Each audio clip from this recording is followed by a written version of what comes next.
Today, I'm thrilled to be joined by Mr. Jamie Sellars.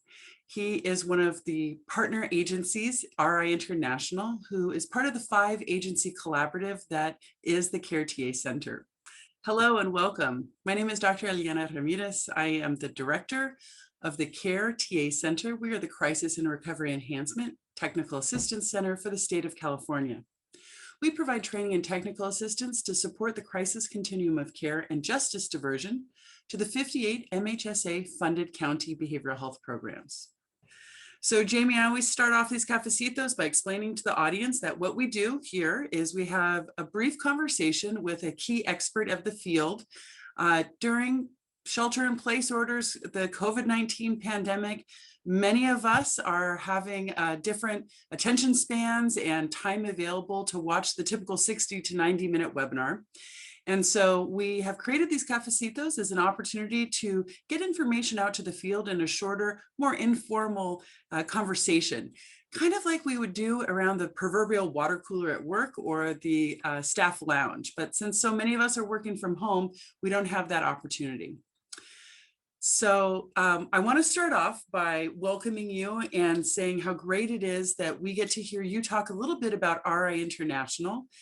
You're the first partner agency to come and share a little bit about your work and how you are involved in this CARE TA Center. So we welcome you. Oh, thank you. Thank you. So I can start by talking a little bit about RI International and maybe introducing what I do within that role. So RI International, we're kind of a large behavioral health agency providing substance use disorder behavioral health services, currently in 10 states. We're also in 3 countries. We employ about 1,500 staff, but really what we're known for is 2 things. Out of those 1,500 staff, about 750 or roughly half of our staff are going to identify with lived experience and be working in a role as a certified peer support specialist. And really what that means is folks that are able to use their lived experience to go ahead and engage others who are potentially having maybe some of the more difficult days in their life to help and encourage and support them through recovery. What has made kind of RI unique is our 30-year history. We started off really as a peer-run organization out of a garage in Mesa, Arizona, just trying to go ahead and support people during some of those most difficult moments. And we started doing crisis work kind of as a result of that, probably mid to late 90s. And quite frankly, we didn't know what we were doing at that point. We had a heavy peer model at that point. So we just did what we knew worked out in the streets in our care centers. And what we started to find out is we were getting tremendous outcomes with our crisis work by really utilizing a high engagement model. So since that time, we've been refining that model into what we would call the fusion model. And what the fusion model for us is that integration between a high touch approach that certified peer support specialist, that high engagement is going to have, and the professional model, which would be, your psychiatrist, your licensed clinicians, your peers. When we incorporate those into some of the crisis services that we offer, once again, in 10 states across the country, three countries, really what we do tend to see is shorter lengths of stay, fewer readmission, but really a much better, stronger program at helping people get through. So that's really what we've been doing. And as a result of that, we have grown to where we're currently in 10 states, but we're also seen as an exemplar in those 2 things, peer supportive services, as well as crisis work. My role within RI really has been to translate that work that we're doing in our facility based and within crisis centers to the larger audience. So if we take a look at what's gone on in the last 4 or 5 years, in California, as well as in all the other states in the US, there's been a renewed focus on crisis work, not only because it's the right thing to do when people are having those bad days, but also if you do it right, you're decreasing some of the misery in the communities. We've seen an increase in suicide rates, overdose rates, and being able to provide an immediate response to that, absolutely important. And what we're starting to do is we're starting to really identify the ways that work and the ways that don't work. And what we do know is the old ways of crisis, which was law enforcement and emergency departments providing services, don't work. So RI right now is really at that leading edge of creating the evidence-based practices in crisis work that's going to support the community going forward. And what I get to do, once again, is I get to translate all of this new information that's starting to come out. And really where we started to see NRI has had a voice is in the Crisis Now model. Crisis Now model is a model endorsed by, actually created by the National Action Alliance for Suicide Prevention. As kind of a result of the Surgeon General's national strategic plan to decrease suicide in 2014. And really what it focuses on the elements of crisis care with high fidelity to the model to ensure access to care that really is analogous to what we see in the emergency medical system. So instead of police officers going in the field, we're seeing mobile teams. Instead of somebody calling 911, they're going to be calling the crisis call center and soon to be calling 988 to go ahead and get a very specific response going through. And all this is kind of accumulated into the national guidelines that SAMHSA put out in February of 2020. RI was instrumental in the writing of that. There were 14 writers, 7 of whom do work for RI internationally, including myself, was fortunate enough to be able to really start to translate the work that's happening. So overall, what I end up seeing is I see that right now is a beautiful time to be working in behavioral health. We're really starting to make those changes, but it's really a golden age in how we're working with crisis to go ahead and get us on par with the other professional services that we'll see in crisis work. And I think the next 3 or 4 years are going to be absolutely tremendous. And I get to work with a company that is actually not only leading that charge, but also teaching, educating, and supporting other communities to get full benefit from it. I really appreciate you sharing with us a little bit about RI and the work that you've done. It's so powerful to hear about how you started off in a garage in Mesa, Arizona, and then here to think about the reach and the impact of your work on a national and in fact international level, like you said, in 3 different countries. I know that I have been talking up the National Behavioral Health Guidelines as much as possible in the last couple of months since they were published in 2020, because it really is a wonderful summary and synthesis of what we know to date about what works. And it's clear, it's easy to access. And I really appreciate all of the work that you all have put into it. I wonder if you might talk a little bit about the work that you've been doing in California. I know we just recently did a listening session, for example, about mobile crisis outreach teams. And some of the folks who were in our listening session were just going on and on about the work that was being done in Arizona, which is, of course, your work in Arizona. And so, you know, I appreciate your humility and the way that you just shared that introduction, but really you are trendsetters and nationally, internationally, and you're doing really great work in California as well. So would you share just a little bit more about your work in California specifically, please? Well, I think that there's a couple of things. And one, I think full kudos comes out to the CARE TA Center for actually allowing us to have an opportunity to start to translate and present actually the national ideas that are coming through. You know, one of the things that I do see as a consultant that's working nationally and internationally, especially in the US, is once you've seen one state and how they do crisis services, you've really only ever seen one state how they do crisis services. Every state's going to be absolutely different. And one of the unique and I think special things about California specifically is they do allow the counties to go ahead and run a lot of these programs. So everything is kind of getting funneled down to the county level. But once again, if every state's different, when we go into California and talk about changes, every county is a little bit different. And with the 59 counties that you have, it's really important to go ahead and be able to provide a unified theory going forward. So in connection with the CARE TA Center, really what it's been a pulpit, it's been an ability to go ahead and broadcast the changes that are coming at the national level, what is seen as the consensus best practice in crisis services. And really where we've been working is starting to translate those best practices to the county level, and where I've been spending a lot of my time through the CARE TA Center is talking a lot about mobile crisis outreach. For those of you who know, every county has some form of mobile crisis outreach, probably doesn't conform to what the national guidelines say is effective. What we've seen in Arizona being effective, what we've seen in Georgia and a few other states that have really leaned in hard to the benefits of being able to see people where they live, work, and play. So what we've done with the CARE TA Center, and I'm really excited to be a part of that, is we're part of a 3-part kind of learning collaborative where we're really doing presentations on the benefits of mobile team and then doing a really deeper dive. So it's not cursory. So we're right now kind of in the middle of a 3-part series. The first series is already in the books, and I believe it's available on the website, and maybe you can tell folks where it is. But that was about 90 minutes of talking about mobile crisis outreach from a conceptual viewpoint. what it means to really be mobile crisis, not just that are you going into community and are you doing some outreach, but really what it means to see anybody, anytime, anywhere, and the impact a strong, well-trained team can go ahead and do. So it was really kind of that nice overview. The second that we're going to do on April 22nd in the afternoon through the CARE TA Center is going to start doing a deeper dive. So the reality is, I think everybody has a basic understanding of what mobile crisis outreach is, but what training do you need to go ahead and get your teams up and running? What staffing models do you need? What's the optimal staffing models? What's the ultimate supervision that you need? What types of vans should you buy?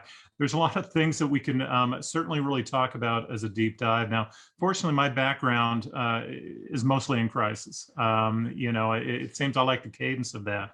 So prior to coming to RI International and really working a lot of the facility-based crisis services, I spent years running the mobile crisis outreach teams in Maricopa County. And those services were seen really as the exemplar that helped to inform the Crisis Now model, which then informed the national guidelines through SAMHSA.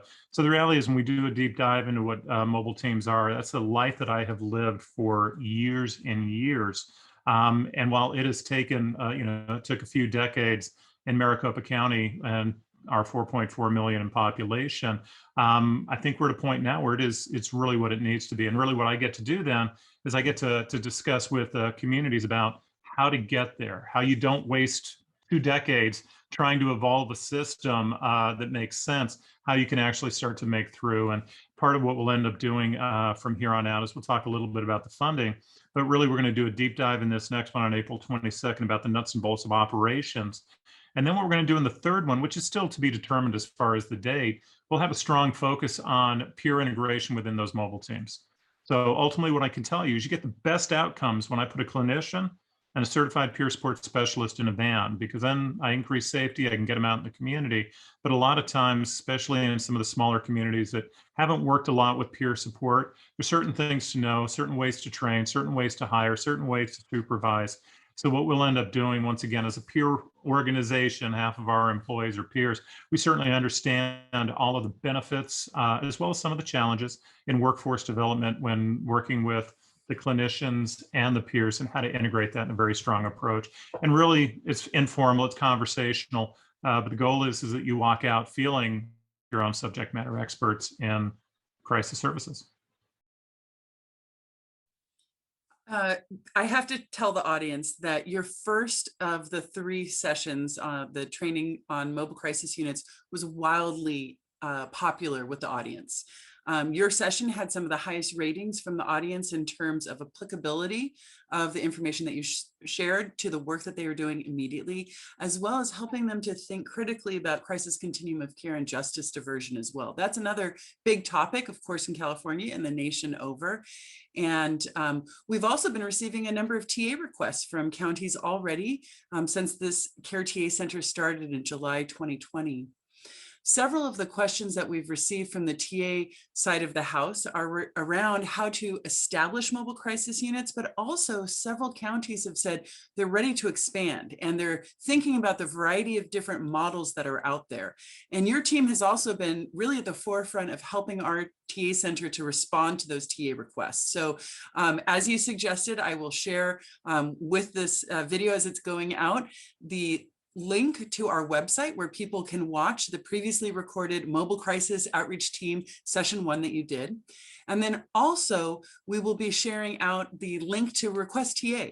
And so that folks can know that when they request TA through the CARE TA Center, be it in terms of Crisis Now model, mobile crisis units, or some other aspect of the Crisis Now model, that RI International is one of several partners who are available to respond to those TA requests.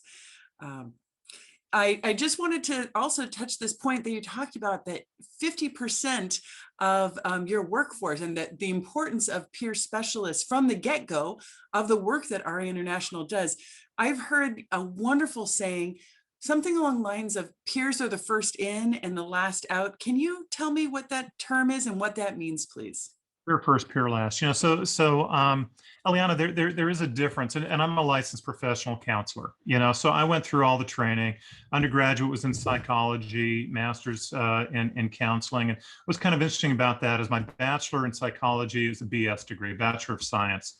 My master's in counseling is an MA, it's a Master of Arts. And I've always liked that because, quite frankly, psychology is a science, but counseling really is an art. And what we tend to see is that what I was trained in college and university was about things like diagnosis, differential diagnosis, psychopharmacology, a lot of things. And really what it allowed me to do was talk like a clinician, but it didn't allow me to actually engage and support the change that I thought people needed to have. And what we've started to see over the last 30 years is the primary intervention in crisis work is going to be engagement.